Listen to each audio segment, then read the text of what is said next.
একাত্তরের রাজনীতি ভুল ছিল বলেই ২৪ ঘটেছে, এমনটাই মন্তব্য করেছেন সমাজ কল্যাণ ও শিশু বিষয়ক মন্ত্রণালয়ের উপদেষ্টা শারমিন এস মুর্শিদ।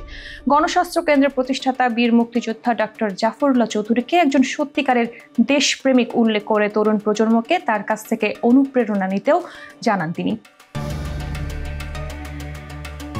শুক্রবার সন্ধ্যায় চট্টগ্রাম প্রেস ক্লাবে ডক্টর জাফরুল্লাহ চৌধুরীর দ্বিতীয় মৃত্যুবার্ষিকী উপলক্ষে আয়োজিত স্মরণ সভায় সমাজ কল্যাণ ও শিশু বিষয়ক মন্ত্রণালয়ের উপদেষ্টা শারমিন এস মুর্শিদ এভাবেই স্মৃতিচারণা করেন।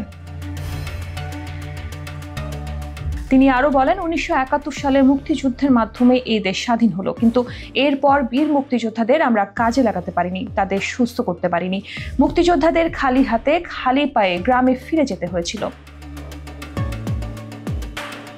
ডক্টর জাফরুল্লাহ চৌধুরীর দ্বিতীয় মৃত্যুবার্ষিকী এবং চট্টগ্রাম নাগরিক পরিষদের আত্মপ্রকাশ অনুষ্ঠানে দেশের রাজনীতি নিয়ে এমন হতাশা প্রকাশ করেন এই উপদেষ্টা। তার আফসোস, গত ৫০ বছরেও দেশ গড়ে ওঠেনি। গণতন্ত্র, সাম্য, সমাজতন্ত্র ও ন্যায় বিচার সবই রয়ে গেছে আড়ালে।